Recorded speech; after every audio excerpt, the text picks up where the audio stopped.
Je peux te faire un paquet d'oseille, hein. Le capital, c'est fou. Ah oui, ça. Les voitures, c'est foutu. Ma boîte, mon histoire, l'émission des gens inspirants qui se racontent sans se la raconter. Si je te dis ça, c'est parce que je t'aime bien. Bonjour, bienvenue Mathieu Nebra dans Ma boîte, mon histoire. T'as vu, on fait un petit peu comme les vieux du Muppet Show maintenant, C'est à ça. force. Téléachat, tu disais la dernière fois. Téléachat aussi, ouais, avec Maryse le matin.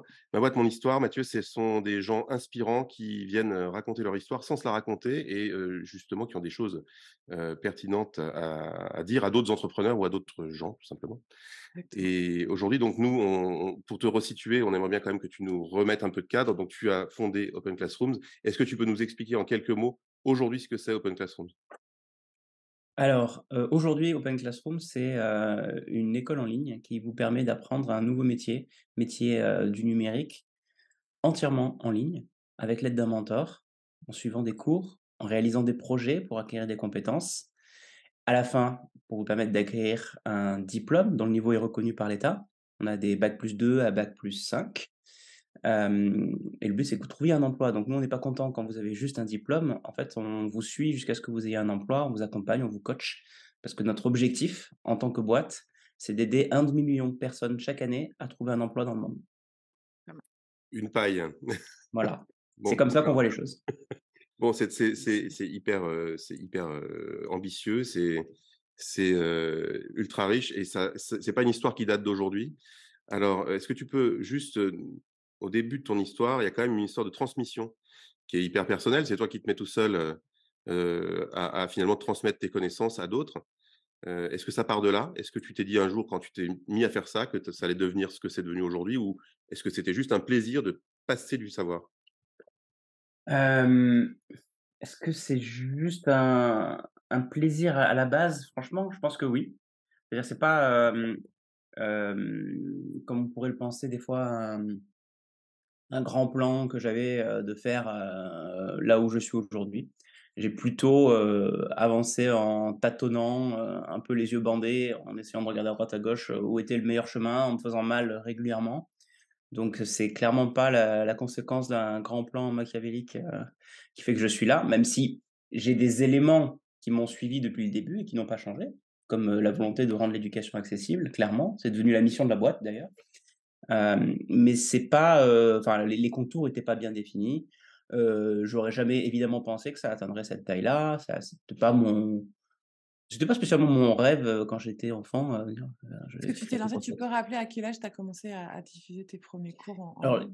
histoire un peu particulière parce que j'ai commencé le projet assez tôt, quand j'avais 13 ans et que j'étais au collège, en classe de 4e. Je me souviens assez bien de ce moment-là, parce que bon, il faut imaginer un ado donc, au collège, qui à l'époque, c'est en 99, vient Ça, d'avoir, c'était nouveau, ouais. un ordinateur à la maison avec 1 heure d'accès à internet par mois, ce qui était la révolution. C'est ça. J'étais pas le premier, mais j'étais parmi les premiers.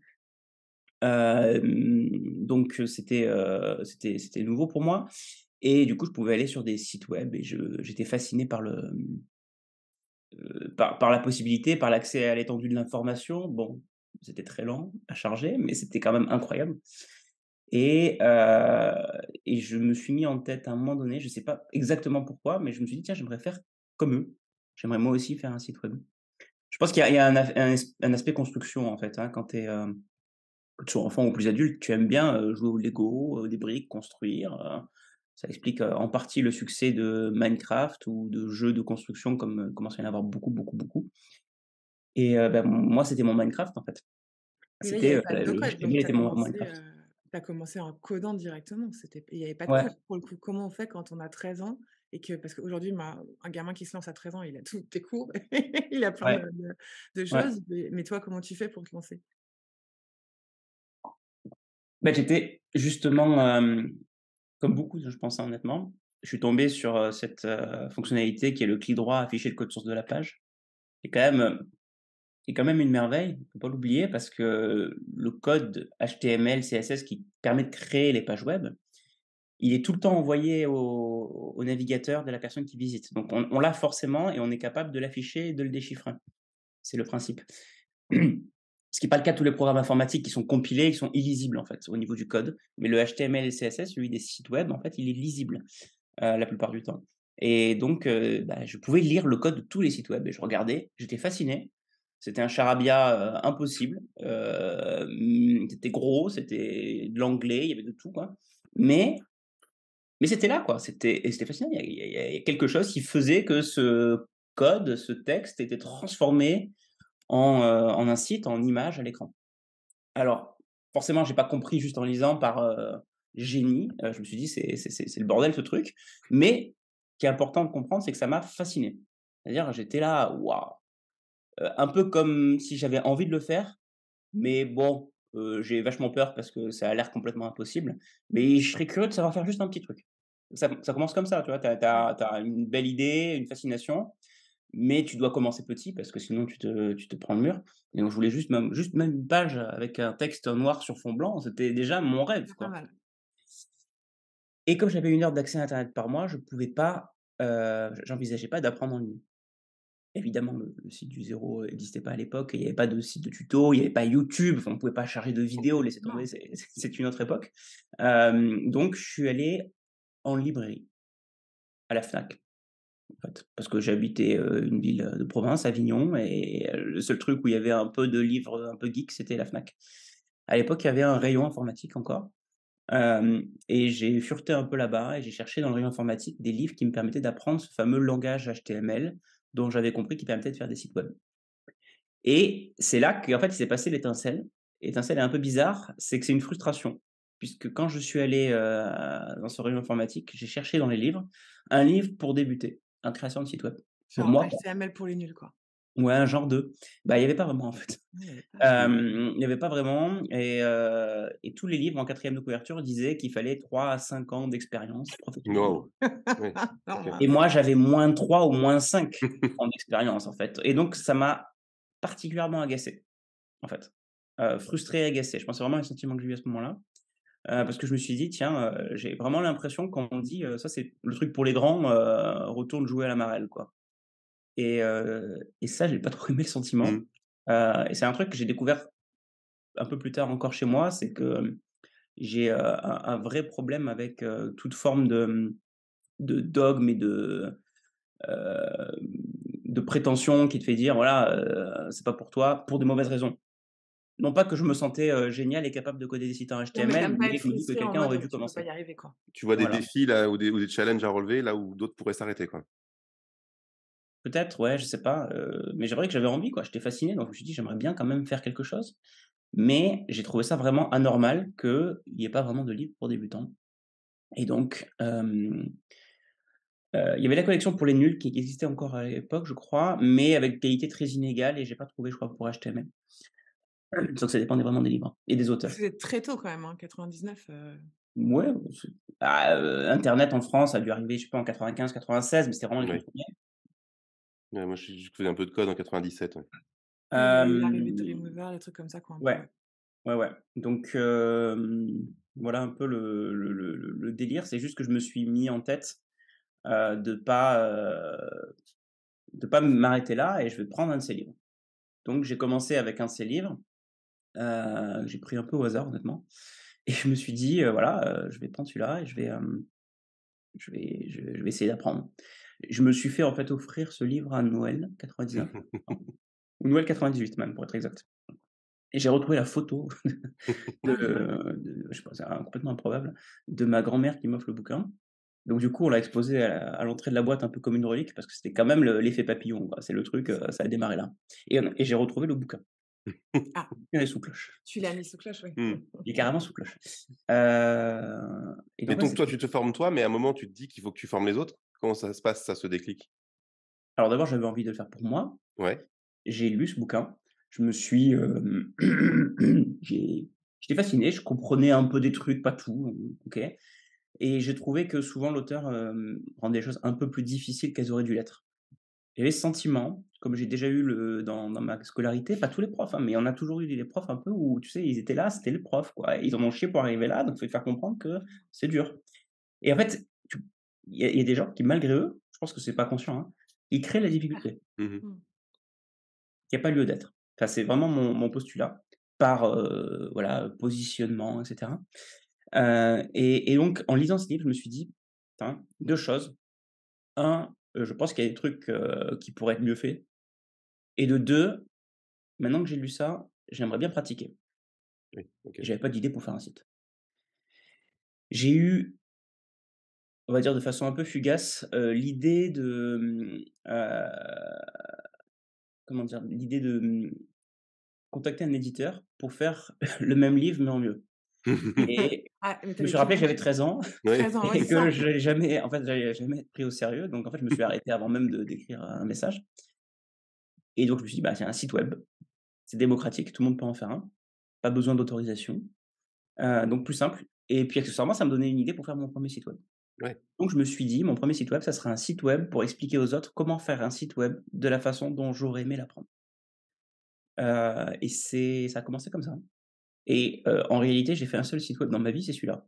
Il a Oui, changé de nom. c'est ça. Il s'appelait au départ le site du zéro, il s'est été renommé plus tard Open Classroom, aujourd'hui c'est Ouais. Open Classroom. Mais j'ai commencé comme ça et le premier cours, c'est amusant, hein, le premier cours que j'ai fait, c'est ce cours de HTML qui est toujours en ligne 23 ans plus tard, mis à jour plein de fois, on est d'accord? La dernière mise à jour est en train de se faire d'ailleurs. Là, dans les 2 prochaines semaines, je crois qu'il y a une nouvelle version qui sort. Mais ouais, ouais, c'est le même cours en fait et c'est un des cours les plus visités d'ailleurs.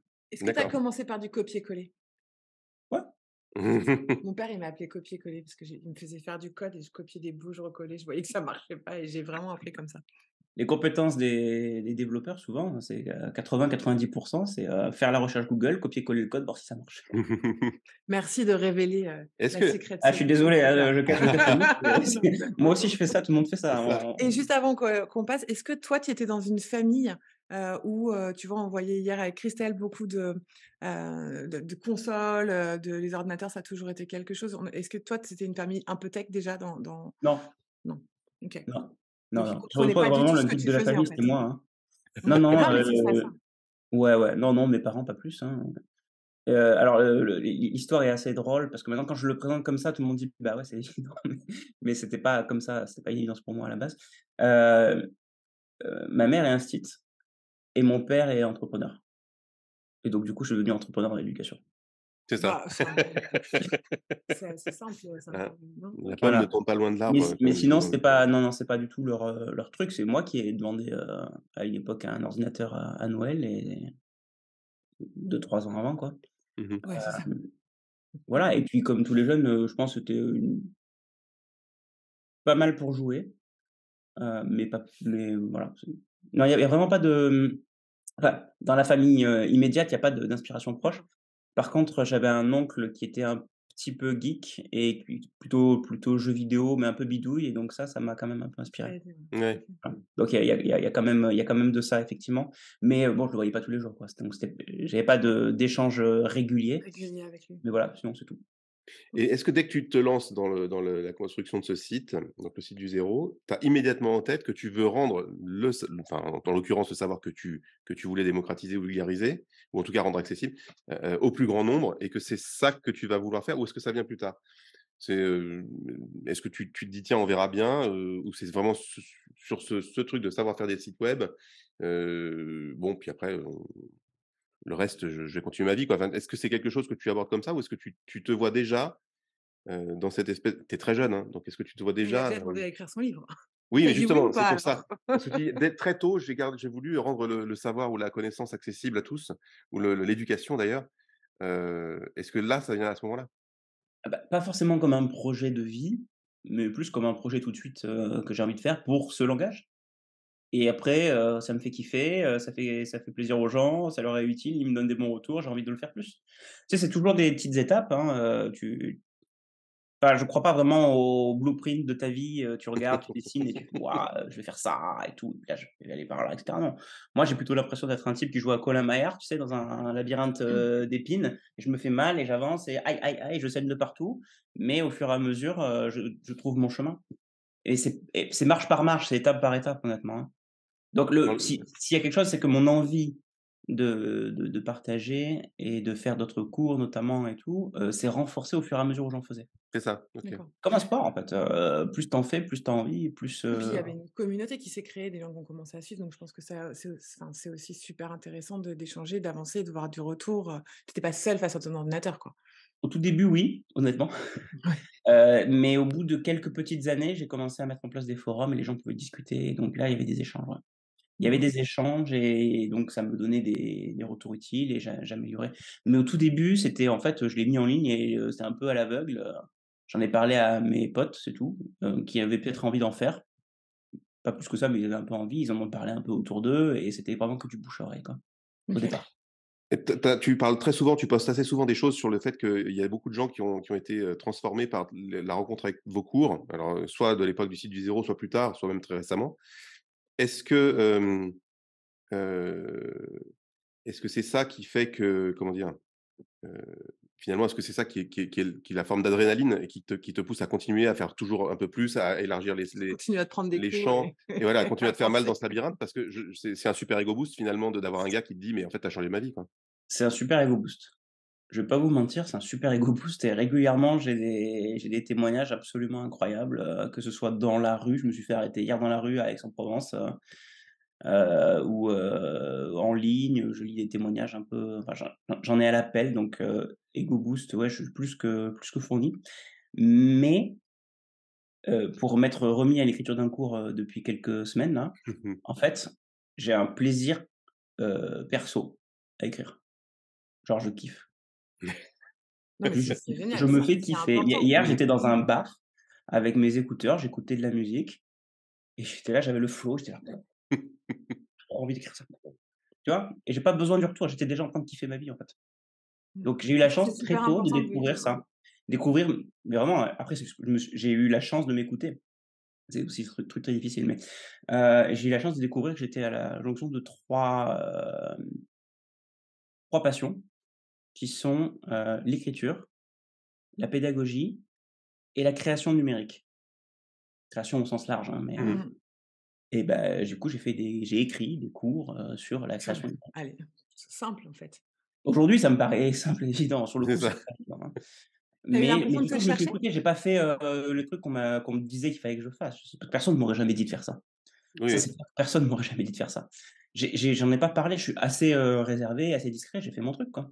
C'est aussi ça, le truc, c'est que j'avais besoin de l'autorisation de personne, donc j'étais, bille en tête dans mon monde, en fait et ça m'a permis de créer ce monde, de Mais du coup, créer cet très univers. soutenu par ta famille aussi ou pas? Parce qu'il y avait, tu disais ton père entrepreneur, ta mère était, site, il y a quand même des valeurs, il y a quand même une façon de Alors, soutenu oui, mais surtout, au début, mes parents étaient pas forcément au courant de ce que je faisais. Genre, c'était un truc vague et puis surtout pour eux, ils voyaient que j'étais un peu trop sur l'ordinateur, en fait, on va pas se mentir, hein. Donc leur, préoccupation, c'était, «Mais il sort pas ce gamin, quoi». d'accord. Heu, vraiment, il faut remettre le contexte, hein, je pense. Mmh. Hem et donc en termes de soutien, j'ai jamais eu de, et ça c'est en soi, c'est déjà énorme, hein. J'ai jamais eu de phrases blessantes sur ce que je faisais et c'est vraiment important parce que je pense qu'une Oui, phrase oui, d'une autorité parentale peut détruire pendant toute une vie ou c'est ou Ouais. affecter fortement, ouais. la carrière d'un Mmh. gamin et autorité parentale, c'est pas que les parents, ça peut être aussi les profs justement. Mmh Heu, mh. des histoires comme ça, La j'en petite entends, un phrase, prof de CM1 qui te sort un truc parce que soi-disant tu es nul en maths. et Eh tu bah, tu restes te nul mets en nul en maths. maths. Enfin, Mmh. tu te convaincs que tu es nul en maths, quoi. Enfin, c'est un truc de Ouais. fou comment ça te met dans une posture qui n'a pas lieu d'être, mais qui te poursuit. Donc clairement, j'ai eu déjà la chance de pas avoir eu de bloqueur, et c'est je pense le truc principal. J'ai pas eu, pour être très clair, j'ai pas eu de, coaching, de mon père en Mmh. entrepreneuriat, Ouais, conseil, que dalle, que dalle. d'accord. En entrepreneuriat, que dalle. En pédagogie, instit, ma mère m'a toujours dit, «Fais pas instit, c'est plus si bien ce métier». Elle m'a plutôt Déjà. dégoûté en fait du métier. De le faire comme elle le faisait, mais finalement tu peux réinventer, l'éducation. Mais tu as retracé ta voie C'est ça. ailleurs pour faire la même J'ai chose. retracé ailleurs, mais encore une fois, j'en parle avec du recul aujourd'hui, ça paraît Ouais. évident. À l'époque, j'étais pas conscient de tout ça. Mmh. Donc voilà un peu le contexte. Les parents, m'empêchent pas de faire. Super. Ils se préoccupent un peu, légitimement, de ce gamin qui est un peu absorbé, mais c'est tout. Et quand tu rencontres justement, bon, j'ai fait peut-être un bond dans le temps, mais quand tu rencontres Pierre, est-ce que c'est justement un alignement d'envies, de valeurs, une rencontre, une communion autour de cet impact que toi déjà tu crées seul? Ou est-ce qu'il y a un projet entrepreneurial? Qu'est-ce qui vous réunit? Alors comment est-ce que je l'ai rencontré déjà? Parce qu'il faut quand même, Oui, faut pardon, voir un excuse-moi, peu le je pars du contexte. principe C'était que un les des gens savent, mais visiteurs du c'est vrai. site. Il était sur le forum, en fait. Il aidait des gens, sur notamment la création de bases de données en SQL et tout ça. Et hem et on a commencé un peu à discuter, à collaborer en ligne, en fait, on s'est rencontrés en ligne et on a commencé à bosser ensemble sur une nouvelle version du site pour aider les visiteurs à créer leurs cours aussi. Rendre le site plus interactif parce qu'avant, c'était juste moi avec mon mégaphone, qui parlait aux gens. Hem et donc on a commencé à collaborer en ligne et puis un jour, parce que c'était vraiment pas la première préoccupation qu'on avait, on se demandait où est-ce qu'on habitait et il se trouvait qu'on était tous les 2 de la région d'Avignon. Alors pas au même endroit, mais voilà, on était, autour et donc on s'est rencontrés physiquement, je sais pas en 2002-2003, dans Avignon, pas très loin de mon lycée. Voilà. Mais sinon là, c'est un travail et une collaboration à distance en fait, hein, essentiellement OK. avec lui. De toutes premières années de 2001-2002 où on a commencé à collaborer ensemble jusqu'à 2009, 2009 où il est monté à Paris où j'étais et là OK. on a C'était bossé aussi là ensemble aussi, pendant c'était des un années. kiff de bosser ensemble et il y avait pas de question de vision, d'entreprendre, de lancer un énorme truc. Bah, en fait, aujourd'hui quand je le regarde, je trouve que c'était déjà de l'entrepreneuriat, c'est juste qu'il y avait pas forcément une structure, une Ouais. SARL ou quoi que ce soit, et on avait une démarche un peu entrepreneuriale, on voulait créer quelque chose, on voulait créer un espace, on voulait construire, c'est ça, Donc cette communion d'idées quand même qui est là au départ. C'est-à-dire que vous vouliez faire la même chose, être au service de cet impact que vous délivriez ouais. finalement chacun à votre niveau sur le même support. Voilà, chacun avec ses compétences et en fait, on était assez complémentaires. On était tous les 2 techniques, développeurs, un peu introvertis, mais lui était vraiment poussé, sur, Ouais. des compétences techniques, notamment SQL et cetera. Donc il m'a appris des choses et il a fait des choses, vraiment utiles à ce moment-là, pour le code du site. Moi, c'était la pédagogie, donc je continue à coder un peu pour le site, pour mettre en place des choses que je savais faire, mais c'est surtout, je passais mon temps à faire les cours. Et vous Heu aviez du chiffre d'affaires à ce moment-là? Il y avait une histoire de ou pas du tout? Ou c'était juste son produit C'était et un hobby, hein. En fait, de Ouais, c'est ça, 99 mais à c'est important 2007, de le c'était dire. un projet personnel hobbyiste c'est ça. C'est ça. et de Non, mais du coup, 2007 à vous êtes aujourd'hui, c'est une rencontrés sur entreprise. des valeurs, sur une histoire, sur, le fait de partager ensemble, mais pas sur: «On va gagner de l'argent ensemble». Non, Il y avait pas de business pendant longtemps, en non, fait. Donc si Non, vous non. liez, c'était justement ce qui est toujours là à la racine de Open Classroom, c'est justement ce que tu dis, c'est les valeurs qui sont ouais, à la source de ce qui est devenu, aujourd'hui votre mission finalement? Ou est-ce que je fais des gros raccourcis là? Non, c'est correct. Et C'est assez juste de le dire, je pense. justement quand vous Vraiment une histoire, une montez maturation assez pardon, longue, en fait. ouais, c'est Vraiment, ça. c'est long comme histoire et la maturation du projet, elle a pris le temps et c'est assez unique. Ça a créé, si vous voulez, je pense, des fondations assez particulières que tu peux pas réinventer en 6 mois, même avec tout le cash, injecté du monde, quoi. Bien sûr. alors C'est justement, attends, tu me tends la perche parce que ouais. justement quand on est 2, c'est peut-être facile, mais quand on commence à se structurer, à devenir une entreprise et on rallie des gens à la cause, comment ça se passe? Parce que tu dis: «On peut pas le faire en 6 mois», mais là, quand tu fais venir des gens à toi, il faut engager, il faut que ce soit lisible hyper, rapidement, que les gens, adhèrent. Comment est-ce qu'on monte une boîte avec une forte identité et une f et enfin, on va appeler ça une mission, même si au début, c'est pas une entreprise à mission tout de suite, mais comment est-ce qu'on fait ça? Comment est-ce qu'on arrive à créer cette espèce d'engouement, Ouais, du kiff au business en gardant les valeurs, quoi. Ouais. Ouais, bah, il faut comprendre l'histoire, en fait, pour voir un peu comment ça s'est monté. De 99 à 2007, comme je vous le disais, c'était un hobby. On gagnait pas vraiment d'argent. J'avais quand même mis des pubs, Google AdSense à l'époque, sur le site qui devaient rapporter quelques petites centaines d'euros par mois, ce qui, pour un étudiant, c'est tu le roi du pétrole, hein. Hem, mais hem Mais en réalité, ça me coûtait de l'argent aussi d'héberger le site Oui. et Bah oui, c'est puis en ça, plus c'est de toujours monde. bien. Donc c'était pas pour m'acheter des bonbons, en fait. Mais voilà, il y avait un début, mais vraiment c'était, tout petit et ouais, bah, début 2007, en fait, avec Pierre, on s'est dit, «Il faut qu'on fasse quelque chose». Parce que moi, j'avais passé l'essentiel de mes stages, d'école d'ingé en 2006 sur mon site, au lieu de bosser pour le stage pour lequel j'avais été embauché. Et faut imaginer que j'étais à plus de 50 sur mon site, au lieu de bosser pour les projets qu'on m'avait assignés dans l'endroit où j'étais. Et c'est là, je me suis dit: Ça fait un moment que je fais ça, en mode soirée week-end, maintenant le jour». Enfin, vraiment, je cherchais pas à comprendre. Je faisais, mais ça prenait une bonne partie de ma vie. Et donc, je me suis dit: «Putain, faut choisir, quoi. Soit j'y vais all-in et je m'y mets à temps plein, soit j'arrête Mmh. complètement». Et je prends un boulot en CDI, dans une SS2I, normale comme tout le monde, qui sort, d'école d'ingé et qui va dans une entreprise de service. Hem et en vrai, j'ai hésité. Je OK. vais pas vous mentir, j'ai hésité. C'était pas une évidence. C'était pas une évidence parce que déjà en 2007, créer une start-up, c'était pas cool. Oui, oui, Moi, je me rappelle c'était quand pas j'ai la créé mode, mon ouais. agence en 2002 et qu'ils m'ont remis mon diplôme à la sortie, c'était l'école digitale là, l'IM, c'était un peu la honte, quoi. Tu avais bien fait ton truc, tu allais pas dans un grand groupe, tu allais pas dans une Ouais, agence, tu avais voilà. fait ton truc, c'était vraiment, «Pourquoi tu fais ça?» quoi. Il y avait Oui, pas le 2007, c'est entre les 2 vagues de oui, tu étais plus dans les dot-com et tu es pas encore dans la vague startup, ouais. ouais, il y a c'est pas sexy, 2007, quoi. 2007, c'était pas, Lehman Brothers ou un truc comme ça? Oui, en Oui, c'est plus, ça, oui, ouais, en ouais, plus, il y a c'est Il y avait quand même beaucoup un crash d'argent. financier assez énorme. Mais ouais, si tu c'est veux, vrai. quand tu démarres un projet, entrepreneurial, tu as rien à perdre, en fait, quand c'est comme ça. Donc tout le monde, court les bras en l'air, essaie d'emporter une valise de billets comme il peut, pour sauver son Ah, j'aime truc. beaucoup l'image. Non, mais franchement, il faut imaginer Mmh. la panique à Wall Street, quoi. Et qui se répercute dans toutes les strates de la société tôt ou C'est tard, ça. y compris dans les licenciements. Mais nous, on était dans notre monde, en fait, on était protégés dans le sens où on n'avait rien à perdre, tout à construire. Et c'est pour ça que beaucoup de boîtes, assez connues, assez solides, se sont construites, pendant que les autres étaient en train de paniquer et d'essayer de sauver désespérément leur liasse de billets. Google, c'est un très bon exemple. Au début des années 2000, il y avait la dot-com bubble justement là, le crash, financier. Mais comme Google venait juste de démarrer, il n'était pas en panique comme les autres. C'est ça. Bah oui, bien sûr. Et donc en fait, ça leur a permis eux de construire, d'innover, de développer des fondations extrêmement importantes et solides qui leur ont permis de prospérer ensuite. Donc plein de boîtes sont lancées comme ça en fait dans des moments de Mmh. crise. Et comme on est dans un moment de crise, je peux vous dire que maintenant qu'on a une plus grosse boîte, on sent beaucoup plus le le vent, D'accord. contre nous et ça fait beaucoup plus mal que quand on était en 2007, alors que, c'est d'une violence à peu près équivalente, voire plus maintenant, mais bon. Donc c'est une chance aussi d'entreprendre dans des moments, où il y a le vent contraire. Contrairement à ce qu'on Mmh. pourrait penser. Je Bien sûr. pense Ouais. vraiment que c'est une chance. Donc vous Donc partez avec tous voilà. les 2. Vous dites bon, tu fais le choix de te lancer.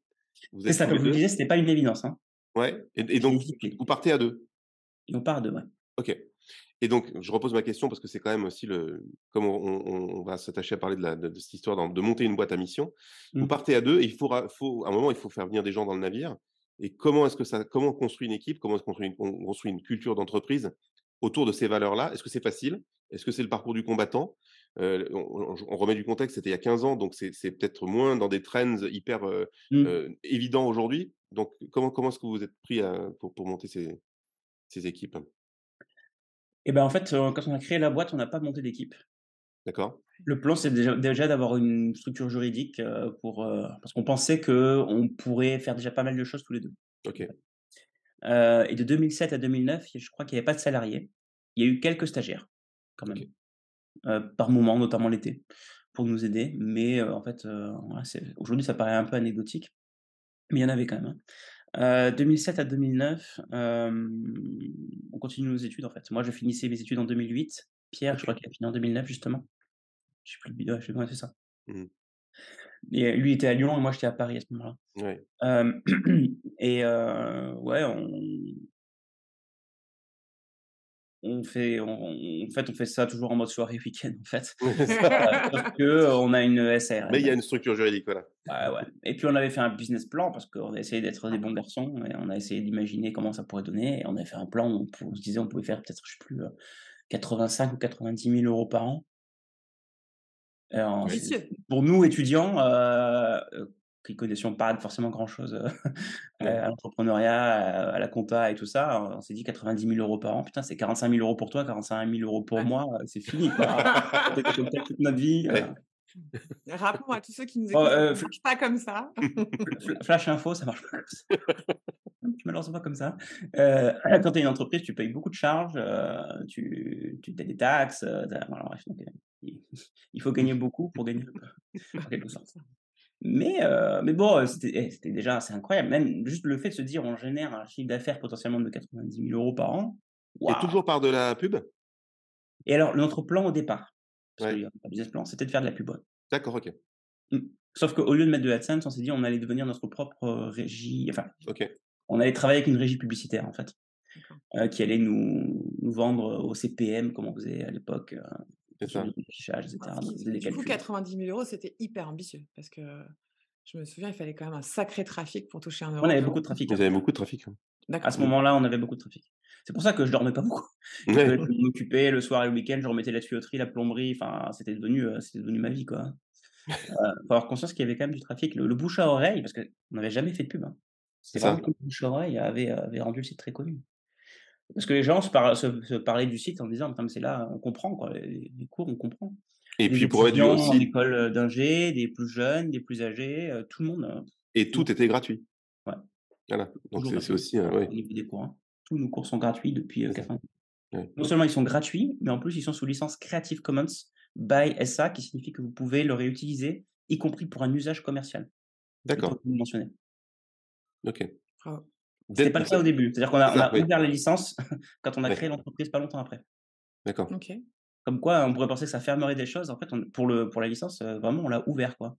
d'accord. Bah, Ouvert. Tous nos cours sont sous licence Creative Commons et pour info, ça nous coûte, aujourd'hui, peut-être, 7 000, 8 000, 10 000 € par cours à produire et la conséquence, c'est qu'on le met gratuitement sous licence Creative Commons. Donc on gagne pas de l'argent comme ça. On gagne de l'argent autrement, hein, j'y reviendrai aujourd'hui, mais, Oui, oui, bien sûr. j'espère bien que Non tu pas sur vas la mais vente gagner des de cours. l'argent.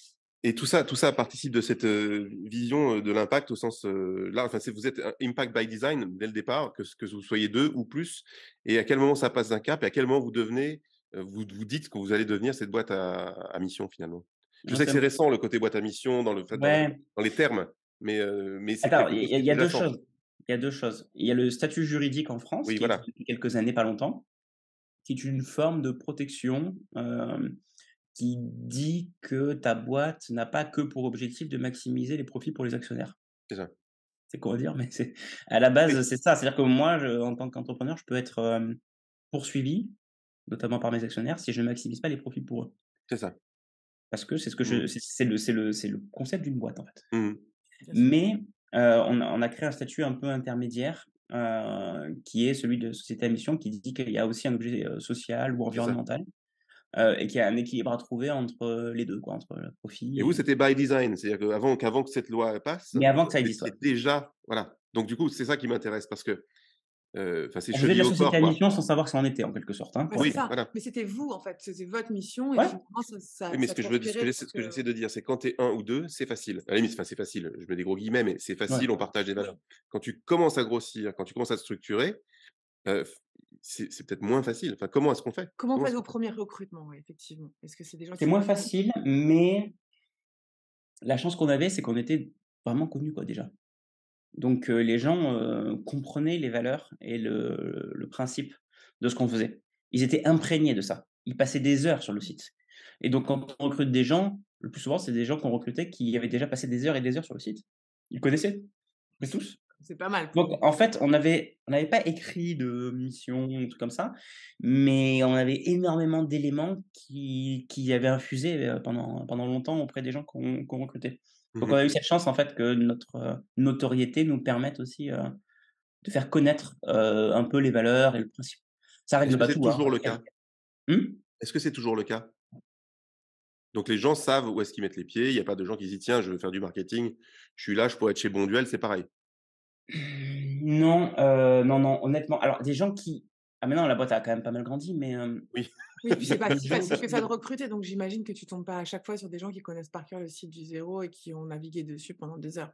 Non, mais Donc maintenant on parle d'open classroom, oui, donc oui, on non, peut mais c'est avoir ça, si on parle d'open classroom aujourd'hui, en fait, tu as une portion des gens qui sont comme ça et qui ont été accompagnés par, le site du zéro Open Classrooms au fil des années et pour eux, c'est juste un truc de ouf de se retrouver, dans oui, le à bosser pour ceux qui couloir, les ont formés, ouais, voilà et après il ouais. y en a qui effectivement sont pas des geeks qui ont soit connaissaient un peu avant, mais pas plus que ça, soit pas du tout d'ailleurs. Ça, il y en a et qui eux sont plutôt contents de, participer à une aventure, d'une entreprise en croissance, bien sûr, mais aussi, avec, un objet social et voilà, donc ils viennent, retrouver aussi cette motivation par capillarité, même si c'était pas les premiers bénéficiaires, des cours.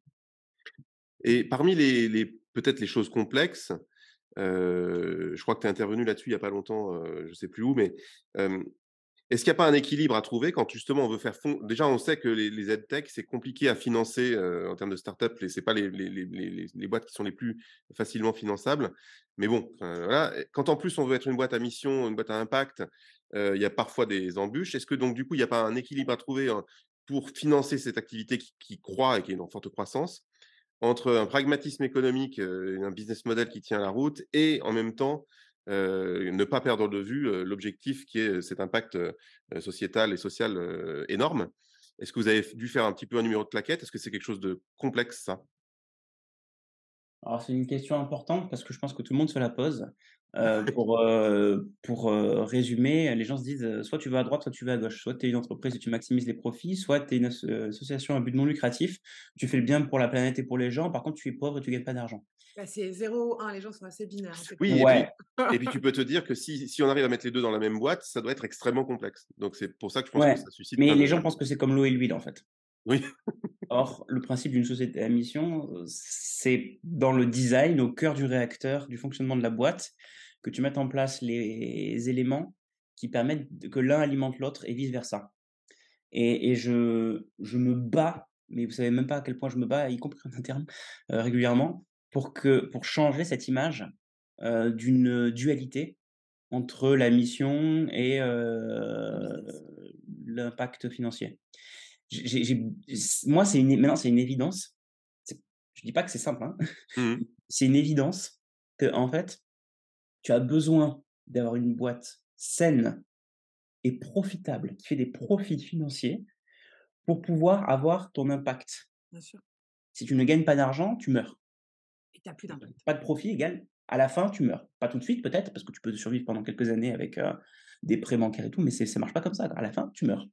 Donc il faut faire des profits. Les profits, c'est bien et plus tu en fais, plus tu peux aussi le réinjecter dans, la boîte. Alors, le problème, c'est quand les profits sont tous réinjectés aux actionnaires et qu'il y a aucun retour pour la boîte. Oui, bien Ça, sûr. c'est pour les très grosses boîtes, mais globalement, il faut dire le profit, c'est bien. Je suis obligé de le dire, c'est con, on est en France, mais Mmh. Ah non, mais il faut le dire parce que je suis désolé, hein, sinon mais c'est les gens pensent nécessaire. que c'est mal, ouais. Et cet argent, c'est sain parce que du coup, il permet de faire fonctionner l'ensemble, le tout, la machine, si on veut l'appeler une machine, qui elle, son objectif, c'est un impact. En l'occurrence, pour nous, c'est un impact social qui est d'aider les gens à trouver un emploi. Je rappelle que c'est ces 500 000 par an, un demi-million par an, Mmh. qui doivent trouver un emploi grâce à Open Classrooms. Et c'est un truc qu'on suit et qu'on mesure. Ces gens qui trouvent un emploi grâce à Open Classrooms, c'est le succès, l'objectif de la mission, etc. Mais c'est aussi parce qu'il y en a plein et que ça marche et qu'ils sont contents et qu'ils en parlent à leurs amis, que ça va ramener des gens et donc, en retour, Continuez. que ça va générer à nouveau des retours, du chiffre d'affaires et si on gère bien les choses, du profit. Mmh mh. Donc c'est un cercle vertueux, c'est basique mais essentiel et évidemment la difficulté pour que ça puisse exister, c'est qu'il faut que ce cœur du réacteur soit designé d'une façon où ça marche comme ça. Ouais. Pour nous, je viens de l'expliquer, c'est que ça marche comme ça parce que, plus d'argent, qui rentre égale on peut faire venir plus de gens qui viennent apprendre et qui viennent trouver un travail, plus de gens qui viennent apprendre et qui viennent trouver un travail, ça crée de la valeur déjà sociale, évidente, à mon sens, mais ça crée de la valeur pour la boîte parce que, bah, si la boîte crée de la valeur, les gens sont contents, ils veulent revenir, ils veulent en parler à leurs amis et cetera.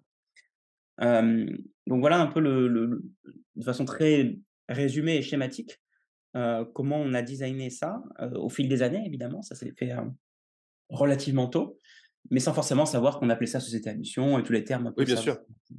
Est-ce que pour autant c'était un discours qui était facile à faire passer auprès des investisseurs quand vous avez fait les différentes levées de fonds?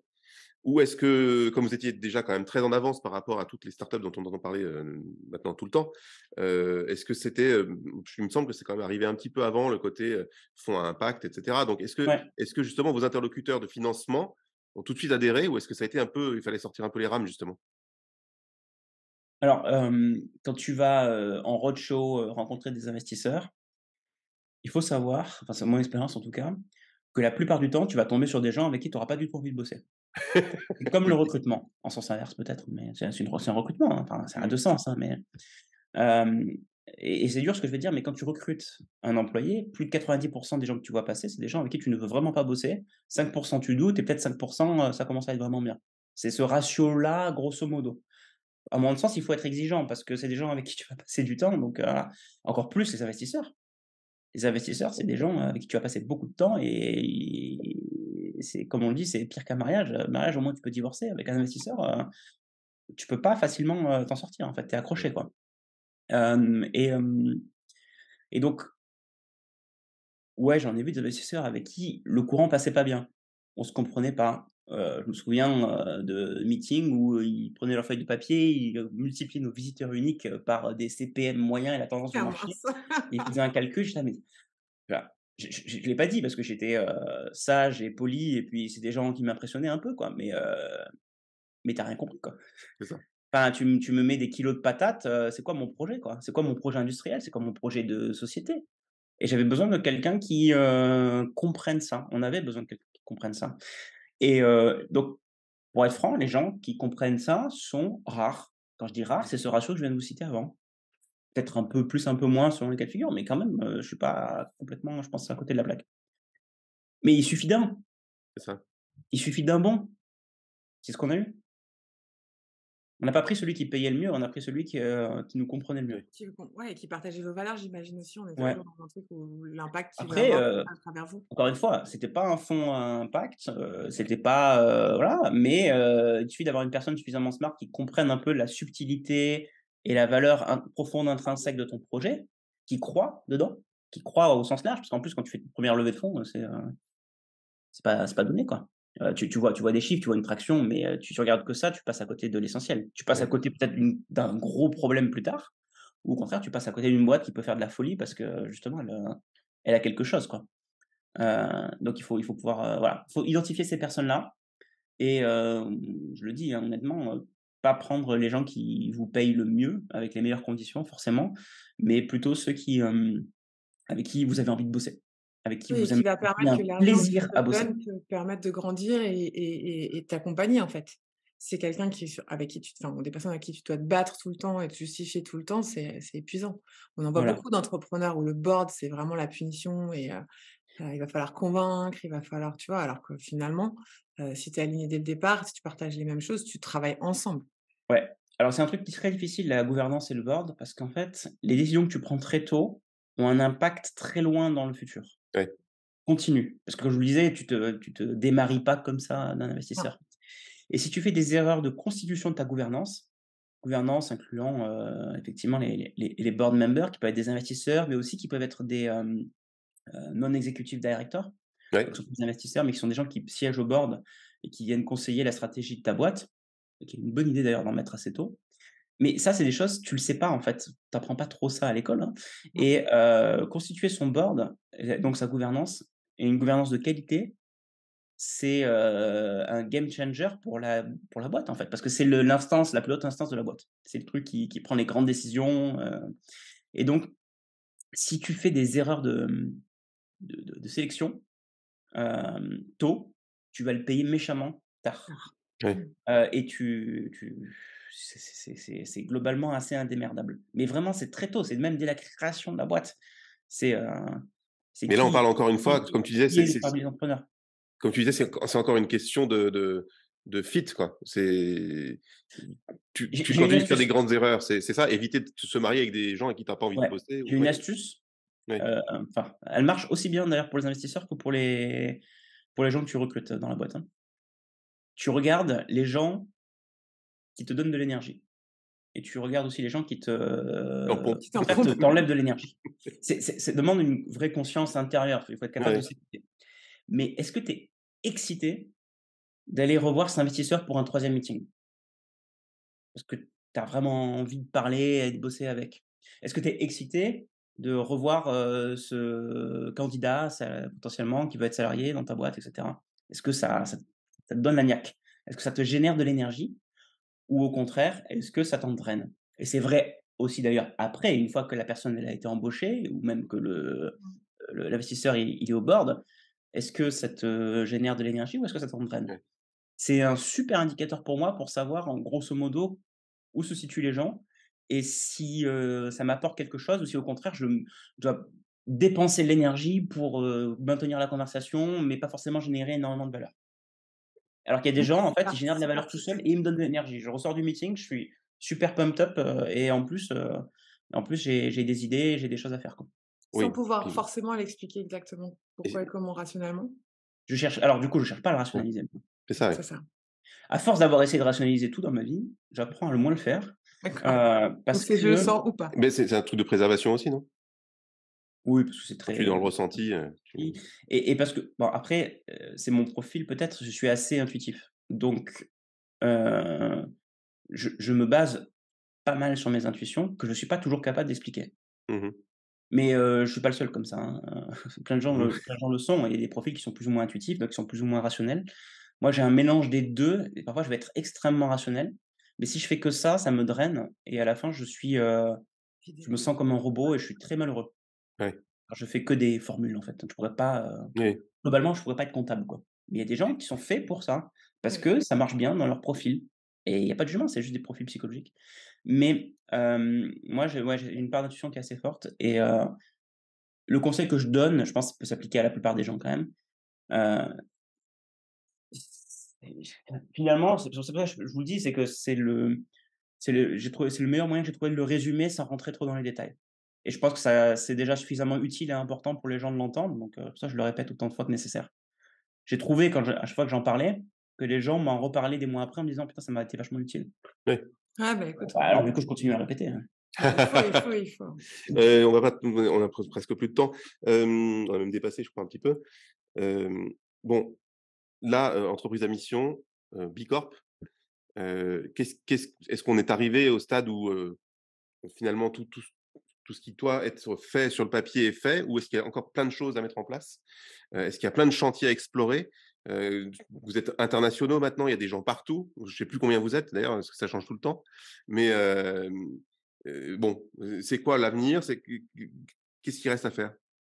Il y a toujours des choses à faire, hein. C'est un Oui. peu le c'est que tu peux passer des étapes dans ta vie, tu peux passer des étapes dans ta boîte et cetera, mais globalement, tu as toujours un nouveau truc que tu peux essayer de faire qui est un peu plus fou, qui est un peu plus, ou qui est pas forcément plus grand, plus haut, plus fort, mais qui est à côté, qui est, un autre, type de challenge sur une autre verticale. Par exemple, nous, on fait beaucoup de l'informatique à la base, mais on s'est mis en tête de faire, d'autres secteurs. On a ouvert des branches, pour apprendre les métiers, des commerciaux. On réfléchissait à ouvrir des branches pour, peut-être, la santé ou l'énergie. C'est des choses qu'on a regardées. On l'a pas fait, mais, voilà, on s'est penché dessus. Il y a plein de choses à faire, en fait, en français, en anglais, en espagnol, en whatever, autre challenge, autre, environnement, régulation, plein de choses entre cultures. Donc Et voilà, tout nous ça on dans un est socle? toujours quand même majoritairement français, la plupart des gens Ouais, sont en France, mais on a des, employés, en Angleterre, aux États-Unis. Pierre, mon associé, qui est le CEO maintenant, est à New York. Hem, des plans, j'en ai si tu veux, oui, société à mission, on est labellisé B Corp. Ben, on pourrait avoir un meilleur score B Corp et on est en train d'y d'accord, travailler OK. parce Aujourd'hui, que, tous ces labels quelque part, tous ces trucs qu'on vous donne et qu'il faut aller chercher à coup de c'est quand même beaucoup, beaucoup de travail d'être bicorp. Quand on est comme ça naturellement, quand on recrute comme ça naturellement, parce que c'est un peu ce qu'on entend, tu crois toi? Ou est-ce que tu fais la paperasse parce qu'il faut la faire? Le Ah bah, tu bicorp? obligé d'y Ouais, croire. bicorp, mission, tu vois? Tu me disais maintenant il y a ces statuts d'entreprise à mission, tu peux ouais, mettre, ta raison d'être dans tes statuts et cetera. mmh. Bon, il Ah y en oui, a OK, je beaucoup comprends qui la vont question. dire: «Tu vois, c'est un peu bullshit, en vrai, tu mets le truc, Non, tu as non, rempli la case». non, Mais est-ce non. que toi, tu y crois vraiment à ça? Oui, c'était J'ai un très by peu de design. patience pour le bullshit. J'ai très peu de patience pour le bullshit. Ça me rend un peu fou et pourtant ça m'est arrivé d'en faire du bullshit, hein, pour être clair et justement maintenant que j'ai essayé, j'ai pas aimé, j'ai fait: «Bon». Bicorp, je suis assez fan, hein, pour être franc. Je trouve que le Ouais, framework est super bien fait. C'est pas juste un label, comme il en existe d'ailleurs beaucoup, où tu te fais mousser dans la presse et tout. Great Bicorp, place c'est to un truc work assez and tout. sérieux, hein. Mmh. C'est quand même un truc, ça demande du travail, mais c'est tellement bien conçu, ça pose des bonnes questions, ça te fait t'interroger sur toi-même, sur ta gouvernance, sur ta boîte, sur ta relation à tes, employés, à tes investisseurs, à t Ça vous c'est transforme? mmh? Ça vous a transformé ou ça vous a poussé dans des directions que vous aviez déjà? Il y a plein de choses qu'on faisait déjà, mais il y a plein de choses qu'on ne faisait pas. D'accord, Donc OK, clairement, ça nous transforme. OK. Transforme. Et donc on a dès la première année, on a eu un bon score, B Corp et en fait, l'objectif de B Corp, c'est tous les 2-3 ans, tu le repasses et tu Ouais, essaies d'améliorer ton score. d'accord. C'est pas une finalité, c'est pas, j'ai le tampon, c'est un processus B Corp. C'est vraiment un truc en continu et donc on a travaillé avec les gens dans la boîte en se disant: «Quelles sont les prochaines, étapes, prochaines actions qu'on peut mettre en œuvre pour améliorer notre score Bicorp. C'est juste une amélioration continue. Il faut Et vraiment le c'est voir comme ça. vertueux pour le business, du coup, C'est comme tu vertueux. disais que tu voilà, C'est vertueux et tu commences à collaborer avec d'autres entreprises Bicorp aussi. Ça devient une D'accord. communauté parce que tu es plus tenté de bosser avec des boîtes un peu similaires à ce Ok. niveau-là. Et non, je j'ai pas de j'ai pas non, non, d'intérêt mais chez Bicorp on pourrait particulier. Je dis non, juste que non, je mais c'est trouve le important de framework, te dire. c'est le mieux. Voilà, Hmm. j'ai pas mieux. Et qu'est-ce qui est le plus mieux, difficile? Qu'est-ce qui est le plus difficile justement quand tu veux te mettre en règle avec ce type de label? Qu'est-ce qui est le plus dur finalement? C'est culturellement dans l'entreprise ou c'est justement de changer des habitudes, je sais pas moi, des trucs. De Qu'est-ce qui est le plus process et tout, parce qu'il y a plein de ou de trucs avec le process, je Ça sais pas dépend de comment la c'est. boîte, ça dépend des Ouais, problématiques que tu veux adresser. Si tu ouais, veux t'occuper des problématiques de gouvernance, c'est dur, mais il y a plein de trucs, même pour tes opérations, des policies que tu dois mettre en place, que tu dois faire appliquer, tu dois démontrer que tu les as fait appliquer. Enfin, c'est pas juste tu annonces que tu le fais, c'est qu'il y a quelqu'un qui va vérifier, qui va lire tes ouais. documents, qui va regarder tes PV d'AG, qui va vérifier. Enfin, il regarde assez profond quand même. Mhm. Non, le plus dur, je ne saurais pas. Des trucs qui sont plus ou moins faciles, qui sont des points faciles, et il y a des trucs qui sont plus durs que d'autres, mais ils sont relativement répartis dans les catégories de Bicorp. Ok, Toujours tendance à dire que le plus dur et le plus long à faire bouger, c'est la gouvernance. C'est pour ça que ça oui, s'anticipe. ok, Donc pour tous les gens qui nous écoutent, allez lire le framework Bicorp. Ils posent plein de super bonnes questions. Des fois, on les comprend pas toutes, mais c'est bien de les lire quand même. Mhm. Et notamment en matière de gouvernance, lisez-les très tôt, parce que ça vous aidera à prendre des bonnes décisions. Je suis convaincu que ça plante la graine très tôt sur les bonnes décisions. Est-ce que En c'est termes parce que de, je c'est sais en pas haut moi, en qu'il y a... termes de diversité du board, par exemple. Ouais, mais excuse-moi, est-ce que c'est pas parce que c'est justement en haut qu'il y a peut-être le plus de résistance? Non, mais il faut bien commencer quelque part. Donc, Ouais, si tu lis tôt, quand tu crées ta boîte, comment faire un bon board avec, par exemple, de la diversité, il n'y a pas que les sujets de diversité, mais il y a aussi ouais, ça. évidemment. Eh ben, tu vas mécaniquement faire plus attention dans tes décisions de constitution du board. Et donc, tu vas peut-être avoir, par exemple, une parité Ouais, homme-femme. Enfin, c'est possible, quoi. C'est ouais. juste, il faut y travailler, il faut être conscient, il faut faire des efforts en la matière.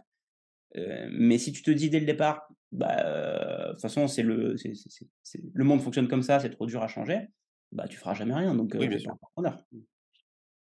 Tu vois, pour moi, Donc il c'est en faut fait, il faut c'est plutôt essayer. une Après, tu route. vas pas y arriver, mais pas forcément toujours y arriver, mais au moins, il faut essayer. Donc c'est pas un label, c'est pas un tampon, c'est vraiment, en fait, une façon de travailler et de faire grandir sa boîte Du pilotage, quoi. et Moi, je pilotage. dirais que Bicorp, en tout cas, je dirais que c'est un état d'esprit, Mmh. d'abord.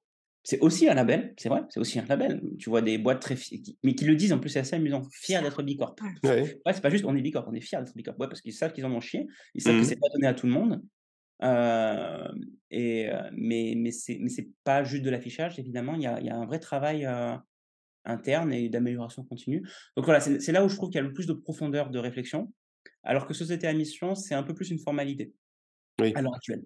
Il faut OK. D'accord. mettre des trucs dans tes statuts, bon OK, mais une fois qu'on avait déjà défini notre mission, même dans Bicorp, on avait des éléments, en fait, le mettre dans tes statuts, c'est globalement une formalité. Tu Oui, as un audit quand même, spécial maintenant, pour les entreprises à mission, en plus de l'audit financier.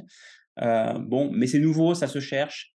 J'ai pas l'impression que ce soit là que soit la problématique principale. oui, OK. Ça sera plus tard. J'ai aussi peur que vous du mission washing, comme il y a du greenwashing et tout. Je pense Bien qu'il va y en sûr. avoir, plus ça grossit.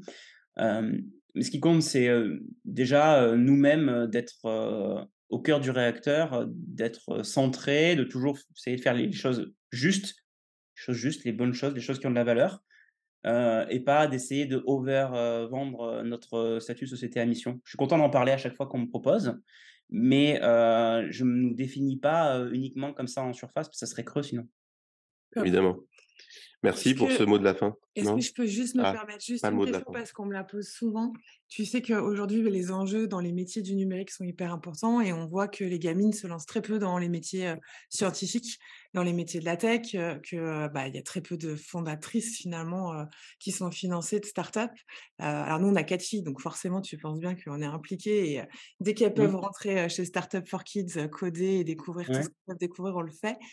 Est-ce que vous faites des choses pour ça? Est-ce que, vous avez une vision là-dessus? Voilà, est-ce que tu pourrais juste, Des choses pourquoi exactement? pour aider finalement, tu vois, ces jeunes filles, Toi, tu as commencé très tôt, à 13 ans, à coder. Comment on peut donner le goût, en fait, à nos enfants, mais plus largement, donner le goût aux filles, tu vois, d'aimer les maths, de Et se pourquoi les lancer dans filles des sont pas dans études. ces filières, quoi? Pourquoi elles sont pas dans ces filières? Moi, j'ai fait de la tech, c'était une évidence pour moi, Une toute tu vois? petite Donc, question Et donc aujourd'hui j'ai non, fait mais une courte, non, grande non, part. non, mais sans Ouais, non, c'est juste, hier, on me disait: «Il faut des rôles modèles» et cetera et je pense que tu en ouais, es vraiment un. Je le vois avec mes étudiants quand je parle de toi. C'est du zéro, mais c'est mais juste je suis 2 pas une sur 4, fille, mais tu oui. vois? Mais tu es Voilà. pas une fille. Mais peut-être que tu peux donner envie à des nanas, tu vois, de se lancer ou à des parents Oui, d'inspirer non, leurs non, gamins. j'ai une réponse. En fait, il y a 2 niveaux. Il y a un niveau beaucoup plus profond, beaucoup plus ancré, malheureusement, qui est pas évident à changer, mais qui il faut y travailler, hein, c'est les filles et les sciences. C'est même pas les filles et l'informatique, c'est les filles et les sciences. Et ça se passe incroyablement dans toutes les strates de la société, dans les familles, avec les parents, avec des profs, pas tous, hein, mais il y en a plein qui disent des phrases, honnêtement, si on les entendait, si moi je les entendais, je serais fou. Je sais que ça existe. Mmh. Et je vous l'ai dit, une phrase bien placée ou mal placée justement, ça te change la direction d'une personne assez tôt. Donc hélas, ça démarre très tôt. Et donc ça c'est générationnel, ça met du temps, mais les consciences sont en train de changer. Je trouve que la direction est la bonne, c'est juste, ça va jamais assez vite. Donc il y a un premier aspect où, les filles sont se ça leur met en tête, pour des raisons, culturelles, sociétales, qui s'imprègnent, qui sont des non-dits, que, les sciences, c'est plutôt les garçons. Donc ça, c'est un premier problème. Pour, les métiers de la tech, plus précisément ce qu'on fait, parce que nous, on est plutôt, bac post-bac, en fait, hein, dans nos formations et reconversion professionnelle, on est voilà, plutôt 18+, en fait. On fait pas des classes, pour, les, pré-ados, les plus jeunes et cetera, parce que juste on n'a pas le temps et qu'on s'est concentré sur autre chose. Mmh. Mais, le truc qu'on peut faire et qu'on fait, c'est que justement on essaie d'être conscient dans les rôles modèles qu'on met en avant dans les cours. Et donc dans les cours de code sur Open Classroom, tu verras que régulièrement, c'est des femmes et de tous, âges et de toutes ethnies et tout ça. Donc en fait, il y a un effort conscient qui est fait de la part de l'équipe, pédagogique d'Open Classroom. Vous allez chercher des experts diversifiés, de façon, qui ne représente pas forcément aujourd'hui l'état de la société des développeurs et développeuses, mais parce qu'on sent qu'on a un rôle à jouer important de rôle modèle et que c'est un temps long et qu'il faut que ces vidéos elles soient répétées des milliers et des millions de fois devant plein de gens pour que ça commence à À changer. transformer un peu cette vision. Donc c'est un truc qu'on fait, qu'on essaye de faire, en plus en essayant d'être conscient dans la façon dont on écrit, dont on parle aux gens. On n'est pas parfait, mais en tout cas, on essaye parce qu'on pense qu'effectivement, c'est un truc discret qu'on fait, mais sur lequel on peut avoir un impact assez long terme. Il va falloir parce qu'il y a du boulot qui nous attend, je Ouais. crois. Mmh Top. mh. Bah, écoute, merci beaucoup, c'était le vrai mot de la fin. Tu nous as donné beaucoup de temps, donc on espère qu'on t'a pas Merci fait pour déborder tout. trop. Voilà, bah, OK, écoute, tout va si tu bien. Merci, as pris autant de plaisir que nous, merci on beaucoup, te tient au vraiment. courant pour la Merci. diffusion évidemment et merci, à bientôt. À bientôt. Salut. Au revoir. Salut. Je te dis ça, c'est parce que je t'aime bien.